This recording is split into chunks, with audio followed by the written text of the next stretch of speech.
Olá, pessoal, tudo bem? Como é que estão aí? Tranquilo? Bom, então é o seguinte, volte lá comigo, a aula passada a gente trabalhou com propriedades coligativas. Lembre, pessoal, que as propriedades coligativas ou efeitos coligativos, eles analisam, né, a diferença de comportamento de um solvente puro, né, o solvente ou teu líquido puro, e da tua solução, que é o solvente mais o soluto. Tudo bem? Então, lembre lá que a água pura não tem o mesmo comportamento que a água e sal, que é a minha solução. Tudo bem? Outra coisa que eu quero que você lembre, que é muito importante da aula passada, é que esses efeitos coligativos, eles dependem unicamente do número de partículas do soluto. Quantas partículas do soluto eu tenho ali na solução? Tudo bem? Então, não importa quem é o teu soluto, importa quantas partículas, ok? E aí a gente começou a ver as três primeiras propriedades. A tonoscopia, que trabalha com a pressão de vapor. Então, o abaixamento da pressão de vapor causada pela adição do meu soluto não volátil. A ebulioscopia, que trabalha com o aumento da temperatura de ebulição, causada pela adição do soluto não volátil. E a crioscopia, que trabalha com a diminuição da temperatura de congelação. Tudo bem? Bom, hoje a gente vai ver a última propriedade, que é a osmoscopia, e aí eu já sei que você já viu isso com a professora Eliane, né? A osmoscopia trata da osmose, né, pessoal? E o que é essa osmose? Que você já viu com a professora Eliane em biologia. É a passagem do solvente de uma solução mais diluída para uma solução mais concentrada por meio de uma membrana semipermeável. Então, imagine aqui, pessoal, estou representando o soluto aqui por essa bolinha maior com xizinho e o meu solvente, a água, por essa bolinha menor. O que acontece na membrana semipermeável? Porque ela permite a passagem do solvente. Então, olha lá, pessoal, a membrana semipermeável tem espaçozinhos ali que permitem que o teu solvente migre. Tudo bem até aqui? Bom, então olha só, pessoal, como que acontece esse processo da osmose? Então eu tenho minha membrana semipermeável, olha lá, vou puxar aqui, é a minha membrana semipermeável, tem uma solução de um lado do meu recipiente e uma solução do outro lado do teu recipiente. Bom, o que acontece? Essa solução aqui, lá mesmo, volume, observe, pessoal, tem menos soluto, portanto, é uma solução mais diluída, ok? Aqui, pessoal, eu tenho, mesmo volume, eu tenho uma quantidade de soluto maior, é uma solução mais concentrada. Como é que funciona esse processo de osmose? Então, lá, o teu solvente, ele vai migrar através da membrana semipermeável para a solução mais concentrada. Qual que é o objetivo, pessoal? Então, olha só. Quando a tua osmose acontece, como o teu solvente migrou de um lado para outro, você vai ter um volume menor de um lado e um volume maior do outro.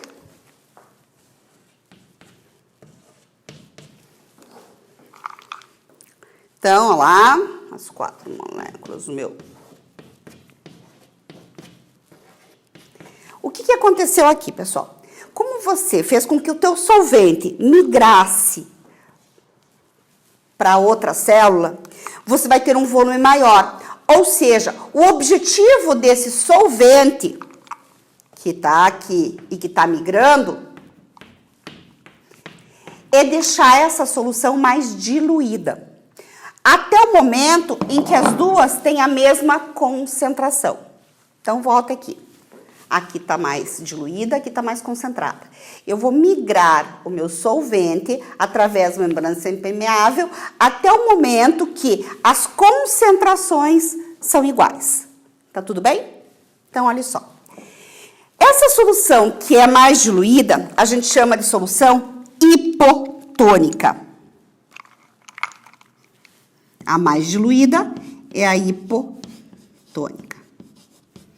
A solução mais concentrada, ela é chamada de hipertônica. Quando as duas soluções têm a mesma concentração, Aí, você vai dizer que elas são isotônicas.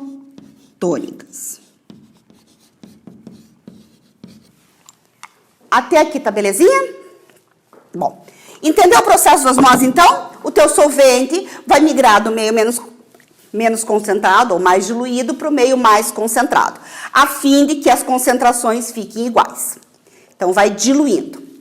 Bom, em função disso, pessoal, a gente sabe que quando o teu solvente ele migra de um meio para outro, ele vai fazer isso com uma certa pressão. Como é que você faz isso, pessoal? Como é que você mede essa pressão? Que a gente chama de pressão osmótica e representada por π. Se eu colocar, não precisa copiar, só olha aqui, pessoal. Se eu colocar neste recipiente aqui,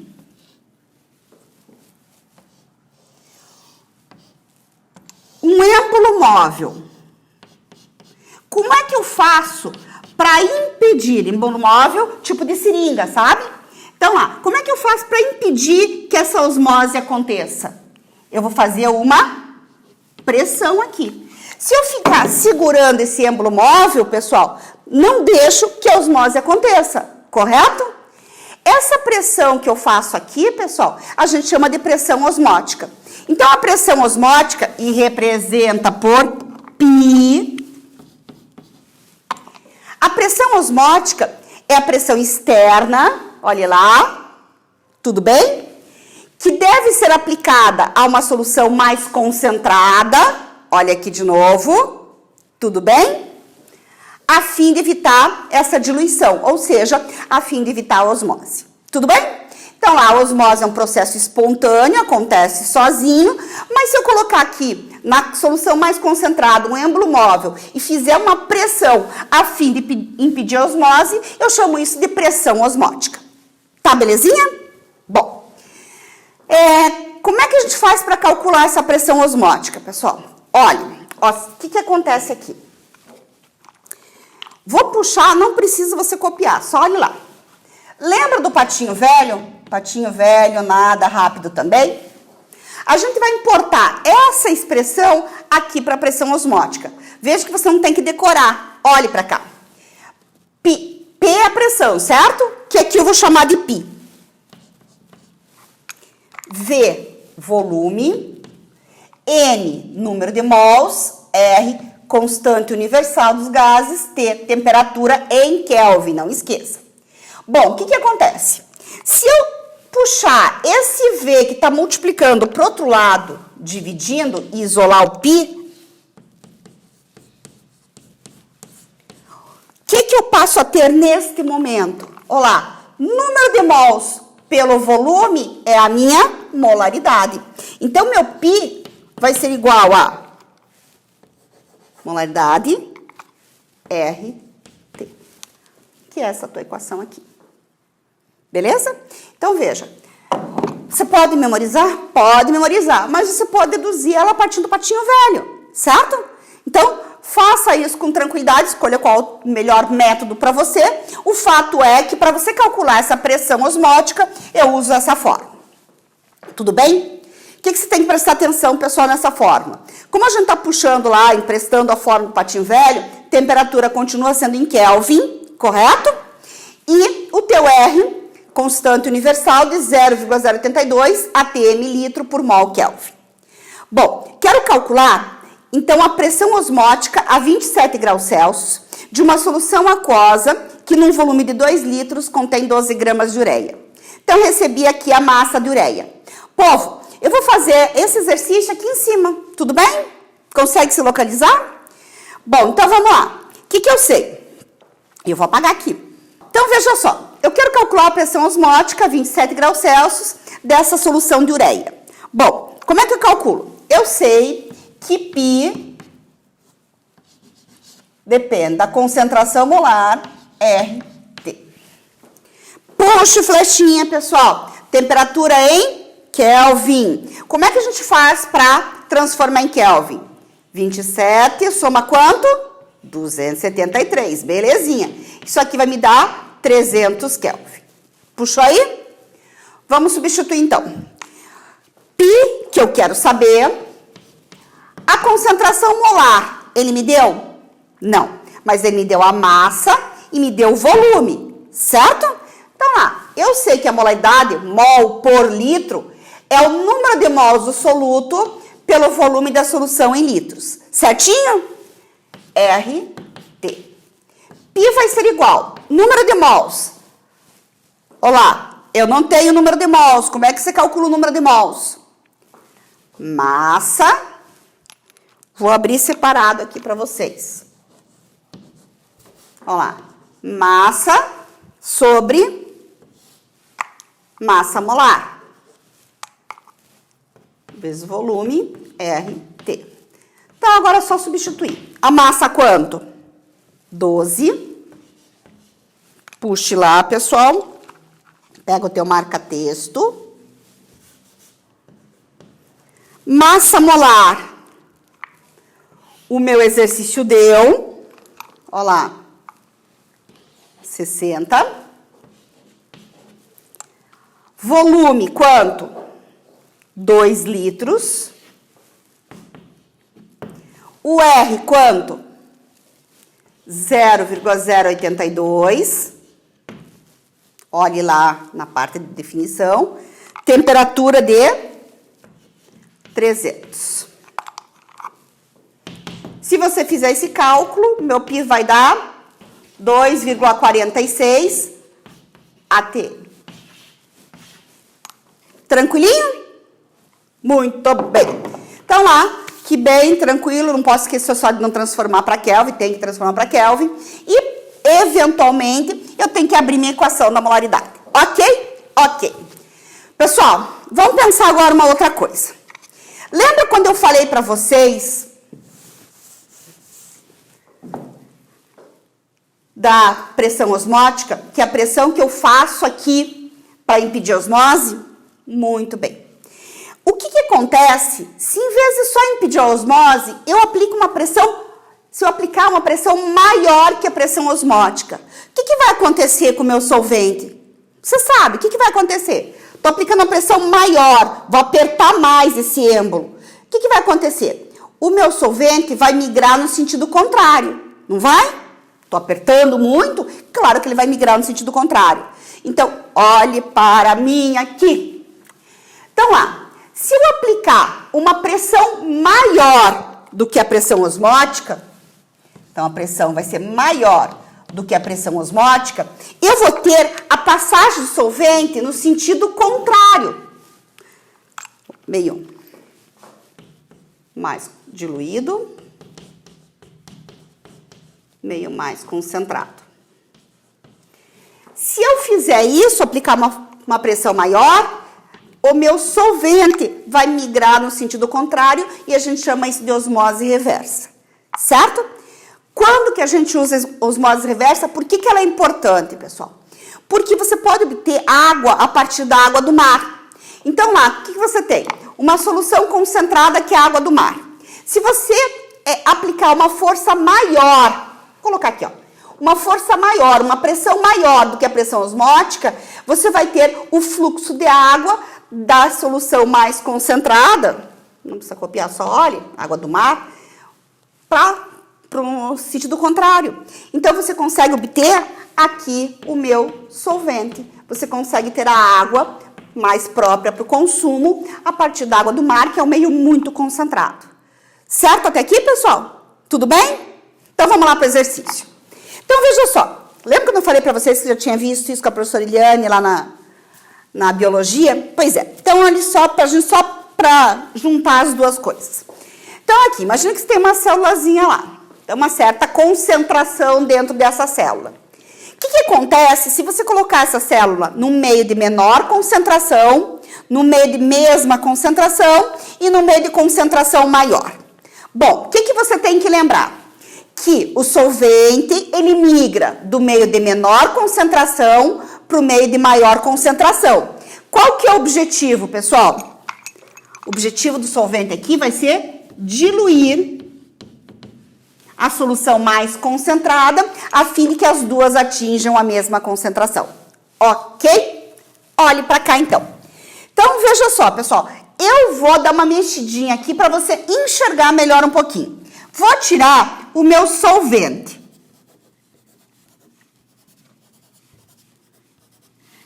Tudo bem até aqui? Bom, se eu pegar essa célulazinha, que tem uma certa concentração, olha lá, claro, só estou fazendo aqui uma representação. Imagine aqui 5 partículas de soluto. Aqui eu tenho 2 partículas de soluto, beleza? Bom, o que vai acontecer, pessoal? Quando você pega a tua célula que tem maior concentração e coloca no meio de menor concentração, o solvente vai migrar para dentro da célula. Do meio de menor concentração para o meio de maior concentração. O que vai acontecer com essa célulazinha? Ela vai inchar.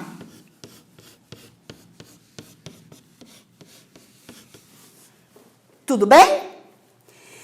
Se você colocar, pessoal, a tua célulazinha no meio de mesma concentração, olhe para as partículas de soluto aqui, pessoal, em vermelhinho. O que vai acontecer? Se as duas têm a mesma concentração, tua célula fica do jeito que tá. Beleza? Agora, olhe para cá. Se eu colocar no meio hipertônico de maior concentração, o que vai acontecer? Lembra que o solvente vai do meio de menor concentração para o meio de maior concentração. Ou seja, o teu solvente vai sair da célula. Opa, não vai voar, né? O que vai acontecer? Essa célula vai murchar.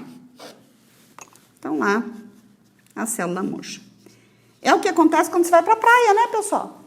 Você entra lá na água do mar, né? Você fica lá um tempão na água do mar. O que acontece com as pontinhas dos seus dedos? Começam a murchar. Por quê? Porque dentro das tuas células lá, a concentração é menor do que a concentração do mar. Por isso que ela vai murchadinha.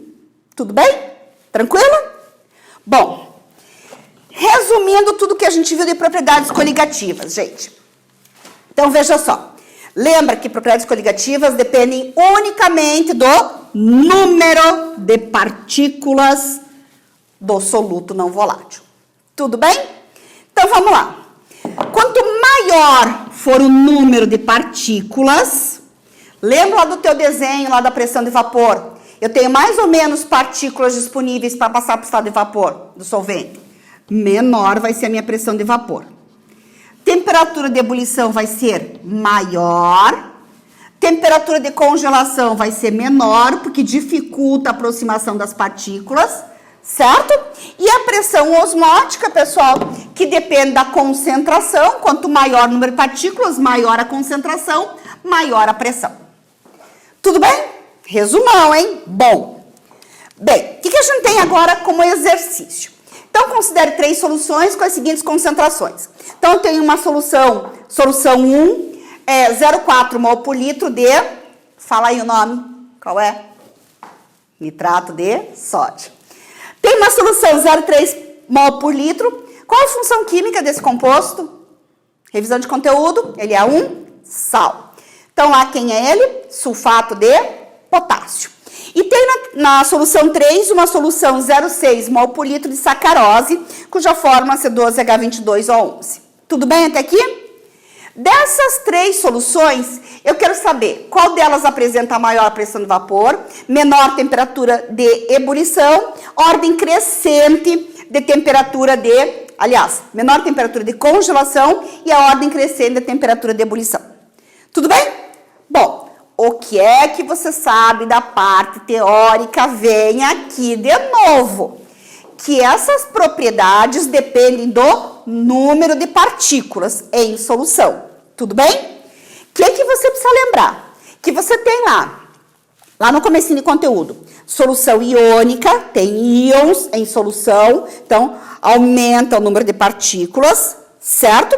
E a solução molecular, que quando você coloca lá em água, ela não se quebra, não forma íons, não aumenta o número de partículas. Tudo bem? O que você tem que cuidar, pessoal? Olha só, se você for resolver os exercícios de propriedades coligativas, a gente percebe, claro que tem outras, mas basicamente para te ajudar nesse começo. Quando tiver glicose, sacarose e ureia, eu vou ter soluções moleculares, ou seja, a concentração se mantém. Tudo bem? Faz uma observação aí, puxa aí no teu caderno, pessoal. Glicose, sacarose e ureia.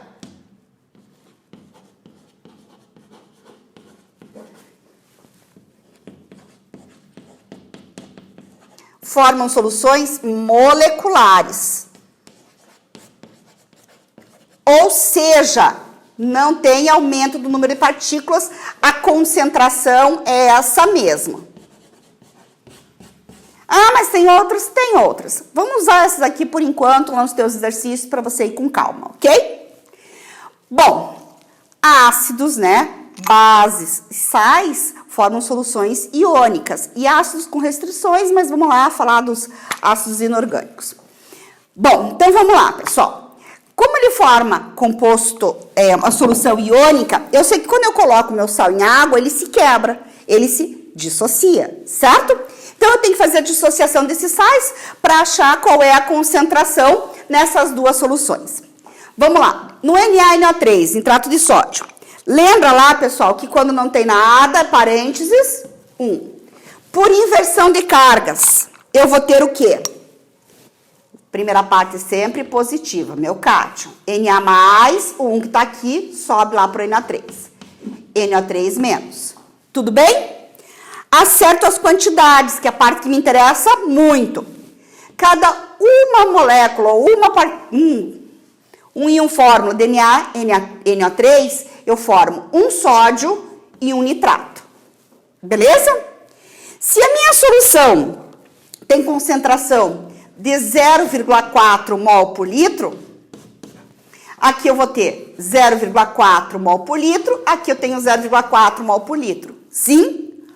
Ou seja, o total que eu tenho aqui vai ser de 0,8 mol por litro em número de partículas. Sim? Se for uma solução de sulfato de potássio, lembra lá, quando não tem nada, parênteses 1.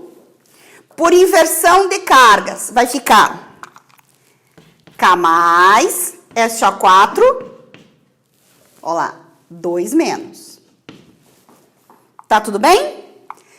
Se a concentração da solução era 0,3, aliás, acertar as quantidades, parte mais importante, 2 potássios, um grupo SO4, um grupo SO4. Tudo bem? Então, eu vou ter lá, se a minha concentração era 0,3 mol por litro, aqui vai ser 2 vezes o 0,3, aqui 0,3. Portanto, 0,6 mais 0,3 vai me dar quanto? 0,9 mol por litro. Tudo bem? É claro, pessoal, que você pode ir lá fazer direto, claro. Você sabe que aqui formou 2 grupamentos, um Na e NO3, olha lá, eu vou ter 2 vezes o 0,4. Aqui, tenho 2 potássios e um grupo SO4, eu vou ter 3 vezes o 0,3. Tudo bem? Tranquilo? Bom, então lá, pessoal, aqui eu já achei as concentrações das soluções. Do nitrato de sódio, do sulfato de potássio e da sacarose. Tudo bem? Então, os 2 primeiros são iônicos, formam soluções iônicas, por isso aumentou a concentração, porque as partículas, elas formam íons em solução. E glicose, sacarose e ureia, você sabe que mantém a concentração, porque forma a solução molecular, não se rompe. Tá tudo bem? Bom, então agora vamos responder o que você tem aqui. O que você tem que lembrar, pessoal? Aquele resuminho. Quanto maior o número de partículas, portanto, a concentração, o que vai acontecer? Menor vai ser a pressão de vapor, maior a temperatura de ebulição, menor a temperatura de congelação, certo? Se eu quero maior pressão de vapor, olha lá, são inversamente proporcionais. Se eu quero maior pressão de vapor, eu vou querer o menor número de partículas. Quem tem menor número de partículas, olhe para a concentração, solução 3. Tudo bem? Quero menor temperatura de congelação. Olhe lá, se eu quero menor temperatura de congelação, menor temperatura, maior número de partículas. Quem tem maior concentração e maior número de partículas? 2. Tudo bem? Por último, ordem crescente, temperatura de ebulição. Pessoal, ordem crescente. Se cresce, vai do menor para o maior. Crescente. Tudo bem? Ou seja, eu quero da menor, vou arrumar, menor temperatura de ebulição para maior temperatura de ebulição. Quem tem menor temperatura de ebulição? Olá, inversamente diretamente proporcionais, desculpa. Maior temperatura de ebulição, quem tem maior número de partículas.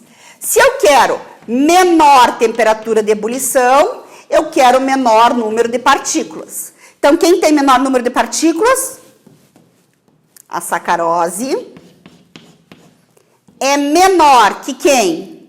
Na sequência, a solução de nitrato de sódio, que é menor que a solução de sulfato de potássio.